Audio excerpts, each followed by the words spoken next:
the same thing olórí burúkú ọmọ tó ń pè Portable táyé ẹ̀ ti bàjẹ́ yìí.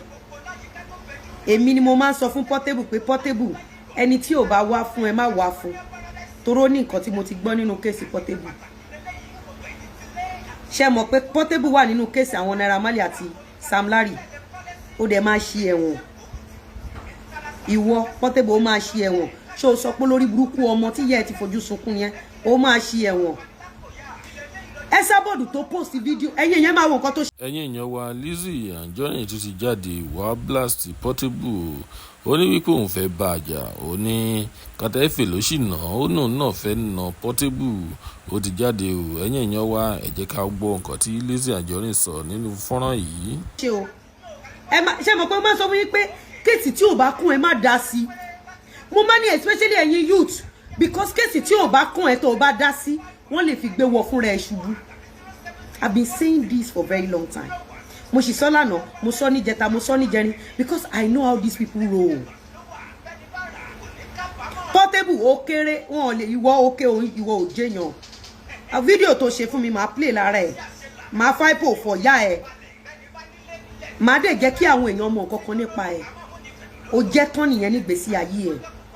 And ẹ jẹ́ kọ́rọ̀ Portable jẹ́ àríkọ́gbọ́n fún gbogbo ẹ̀yin ọ̀dọ́ tó o bá ti ní talent àbí tó o bá ní future. Má ever lọ ta sẹ́ni tí ò bá ta sí ẹ. The reason tí Ìyábọ̀ Òjó ṣe rí mi mú bó ṣe rí àwọn other people mú òun ni pé mi kì í dá sọ̀rọ̀ lọ́rọ̀.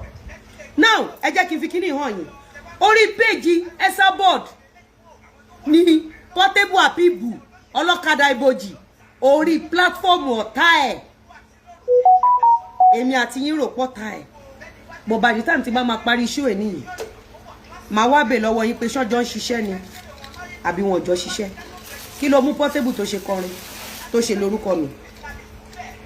Ó ṣe jẹ́ pé ìgbà tí Very Dark Man tó kọrin fún Portable wá ń sunkún ó wá ń bẹ Very Dark Man.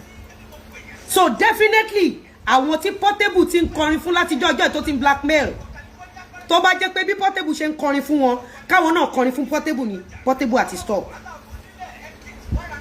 Yes or no? Tó bá jẹ́ wípé bí Portable ṣe ń kọrin fún wọn kó kọrin padà fún Portable. Number one, nígbà tí Ìyábọ̀ Òjó post nudity Very Dark Man kí ló mú Portable lọ fi òkò Very Dark Man kọrin. Sori irú Abibu ọlọ́kadà ibojì kò ní talent. Abibu yàtọ̀ sí Ìyábọ̀ Òjó. Ìyábọ̀ Òjó sásábẹ́ Gistlover. Ìyábọ̀ Òjó dẹ̀ single-handedly ó dẹ̀ rìn career film industry.